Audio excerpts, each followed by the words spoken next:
और आइए अब आपको उपचुनाव की बात बता दें कि बिहार, गुजरात और मध्य प्रदेश की एक एक विधानसभा सीट पर आज 30 जुलाई यानी गुरुवार को उपचुनाव के लिए वोटिंग शुरू हो गई है, जो शाम 6 बजे तक चलेगी।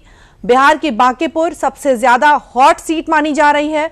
वहीं इसके बाद मध्य प्रदेश की दतिया सीट की भी काफी चर्चा है। गुजरात की मंजलपुर सीट पर भी वोटिंग लगातार जारी है।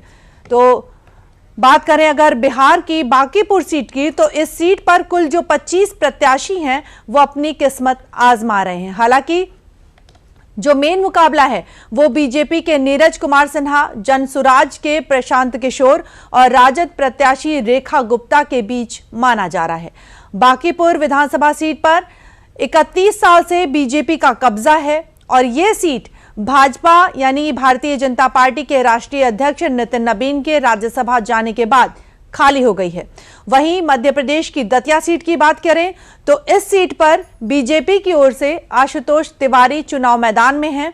पूर्व मंत्री नरोत्तम मिश्रा का टिकट काटे जाने के बाद उन्हें उम्मीदवार बनाया गया है। कांग्रेस से कुंवर घनश्याम चुनाव मैदान में खड़े हैं। साथ ही इस सीट पर कांग्रेस और बीजेपी के बीच सीधा मुकाबला देखने को मिल रहा है। इसके अलावा बात करें गुजरात की, तो गुजरात की मंजलपुर सीट की बात की जाए तो यहां भी कांग्रेस और बीजेपी के बीच खड़ा मुकाबला है और इस सीट पर बीजेपी के पूर्व विधायक योगेश पटेल के निधन के होने की वजह से उपचुनाव हो रहा है। यहां पर बीजेपी की ओर से सतीश पटेल और कांग्रेस की तरफ से पूर्व राज्य मंत्री भीखा भाई रबारी के बीच कड़ा मुकाबला देखने को मिलेगा। 3 राज्यों की एक एक विधानसभा सीट पर उपचुनाव के जारी वोटिंग को लेकर सुरक्षा के भी कड़े इंतजाम कर लिए गए हैं। बता दें कि 3 सीटों पर उपचुनाव हो रहे हैं और सुरक्षा के जो कड़े इंतजाम हैं वो किए जा रहे हैं। बांकीपुर विधानसभा सीट पर 422 मतदान केंद्र बनाए गए हैं। बांकीपुर में 3,79,000 मतदाता हैं और इसके अलावा 2 लाख पुरुष हैं और 1,69,000 महिला मतदाता, यानी कि 3,69,000 जो टोटल मतदाता हैं इसमें 2 लाख पुरुष हैं और 1,69,000 महिला मतदाता हैं। सभी बूथों पर केंद्रीय पुलिस फोर्स के जवान तैनात कर दिए गए हैं। साथ ही केंद्रीय पुलिस फोर्स की 14 जो कंपनियां हैं वो तैनात की गई हैं।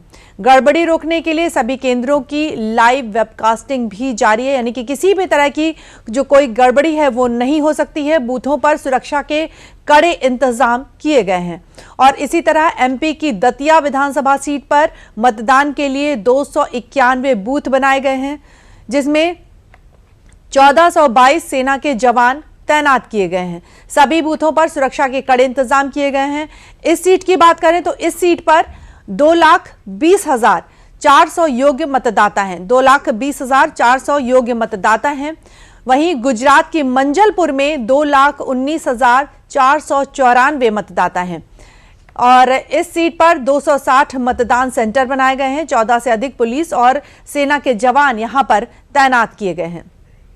तो आप देख सकते हैं कि बूथों पर कड़ी सुरक्षा के इंतजाम किए गए हैं। 3 सीटों पर उपचुनाव हो रहे हैं, जिसमें बांकीपुर की बात कर लें, मंजलपुर की बात करें, दतिया की बात करें। इन 3 सीटों पर जो विधानसभा उपचुनाव है वो हो रहे हैं और इसमें मुख्य रूप से हम बात करें तो दतिया और बांकीपुर की जो सीट है वो मुख्य रूप से देखी जा सकती है। 2 लाख पुरुष और करीब 1,69,000 महिला मतदाता भी हैं। सभी बूथों पर केंद्रीय पुलिस फोर्स के जो जवान हैं वो तैनात किए गए हैं। सुरक्षा के कड़े इंतजाम किए गए हैं और इसके साथ ही केंद्रीय पुलिस फोर्स की जो 14 कंपनियां हैं वो भी तैनात की गई हैं। दतिया सीट पर कांग्रेस और बीजेपी की सीट पर सीधी टक्कर बनी हुई है। बिहार, गुजरात और मध्य प्रदेश की एक एक विधानसभा सीट पर आज 30 जुलाई को गुरुवार को उपचुनाव के लिए वोटिंग शुरू हो गई है, जो शाम 6 बजे तक चलेगी। यानी कि वोटिंग शुरू हो चुकी है, शाम को 6 बजे तक वोटिंग चलेगी। बिहार की बांकीपुर सीट यहां पर सबसे ज्यादा हॉट सीट मानी जा रही है। तो वहीं इसके बाद मध्य प्रदेश की दतिया सीट भी काफी चर्चा में है, यानी कि टोटल मिलाकर हम कह सकते हैं कि बांकीपुर और जो दतिया है वो सीटें जो है काफी चर्चा में है। गुजरात की मंजलपुर सीट पर भी वोटिंग जारी है, जहां सुबह से ही वोटिंग शुरू कर दी गई है और शाम के 6 बजे तक वोटिंग चलती रहेगी। बूथों पर सुरक्षा के कड़े इंतजाम भी किए गए हैं। और अधिक जानकारी ले लेते हैं। हमारे साथ जुड़े हमारे सहयोगी मधुरेश। मधुरेश, स्वागत है आपका। मधुरेश, बताएं कि दतिया, बांकीपुर और मंजलपुर, इन तीनों सीटों पर उपचुनाव हो रहे हैं, वजह क्या है और जो प्रमुख उम्मीदवार हैं वो कौन कौन हैं? देखिए, मैं आपको बिहार के बारे में जानकारी देता हूँ। बिल्कुल। मैं बिहार से संवाददाता हूँ। तो में उपचुनाव हो रहा है। नितिन नवीन उन्होंने वो राज्यसभा चले गए, जिसके बाद ये सीट खाली हुई। 1995 से लेकर के अभी तक ये जो सीट है ये बीजेपी के कब्जे में रहती है, बीजेपी का गढ़ माना जाता है। और निश्चित रूप से चूंकि ये नितिन नवीन का सीट रहा है पारंपरिक रूप से, तो इसलिए बीजेपी की प्रतिष्ठा भी एक तरह से कहें तो दांव पे लगी हुई है। दूसरी तरफ अगर देखें तो रेखा गुप्ता, जो कि राष्ट्रीय जनता दल की उम्मीदवार है, वो मैदान में है। और सबसे कड़ा मुकाबला जो बीजेपी के प्रत्याशी नीरज कुमार सिन्हा है, उनका प्रशांत किशोर के साथ माना जा रहा है, क्योंकि प्रशांत किशोर खुद इस बार चुनाव मैदान में उतरे हुए हैं और एक लंबे वक्त से जमीन पर मेहनत करते हुए दिख रहे थे। लगातार लोगों से जनसंपर्क किया। हालांकि लोग उनकी बातों को कितना समझ पाए नहीं समझ पाए ये तो चुनाव के नतीजे से पता चलेगा। लेकिन ओवरऑल में जो सिनेरियो है वो सीधे सीधे ये है कि बीजेपी के जो नीरज कुमार सिन्हा है, उनका मुकाबला सीधे सीधे प्रशांत किशोर से है। रेखा कुमार गुप्ता, जो कि राजद के प्रत्याशी हैं, उनका जो चुनाव प्रचार था वो भी काफी फीका सा दिखा, क्योंकि तेजस्वी यादव जो थे वो लगातार इस दौरान विदेश दौरे पे थे।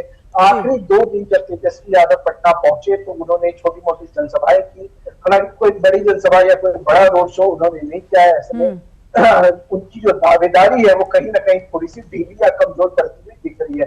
ओवरऑल में अगर बात की जाए तो सुबह 9 बजे तक अभी 4.6% ही मतदान हो सका है, जो कि दिखाता है कि शायद जो वोटर टर्नआउट है वो बहुत बेहतर नहीं रहने वाला है।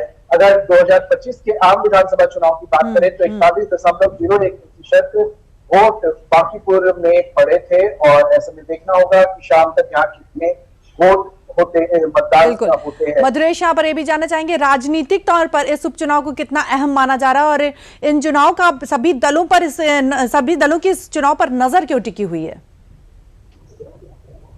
हाँ, निश्चित। देखिए, ये जो चुनाव है ना, ये चुनाव 2025 के जो आम विधानसभा चुनाव हुए थे उसके बाद सीएम नीतीश कुमार, जो अभी पूर्व सीएम है, उन्होंने सीएम पद की शपथ ली थी। बाद में रिशफल हुआ और सम्राट चौधरी जो है वो मार्च के महीने में मुख्यमंत्री बनाए गए।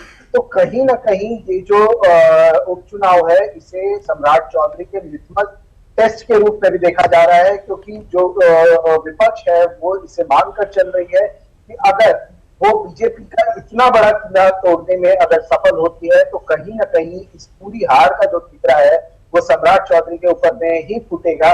इसलिए इस चुनाव को बेहद महत्वपूर्ण माना जा रहा है। दूसरा, नितिन नवीन, जो कि बीजेपी के राष्ट्रीय अध्यक्ष हैं, पारंपरिक रूप से उनके पिता यहाँ से जीतते आए, उसके बाद फिर वो लंबे समय तक 4 टर्म वो यहाँ से 5 टर्म यहाँ से वो विधायक रहे। तो निश्चित रूप से ये समझ सकते हैं कि बीजेपी की सीट कितनी इंपॉर्टेंट है। उनके राष्ट्रीय अध्यक्ष पर ये उपचुनाव हो रहा है, इसलिए बीजेपी के लिए ये सीट बेहद महत्वपूर्ण हो जाती है। बिल्कुल, बहुत बहुत धन्यवाद मधुरेश, तमाम जानकारियां शेयर करने के लिए बहुत बहुत धन्यवाद।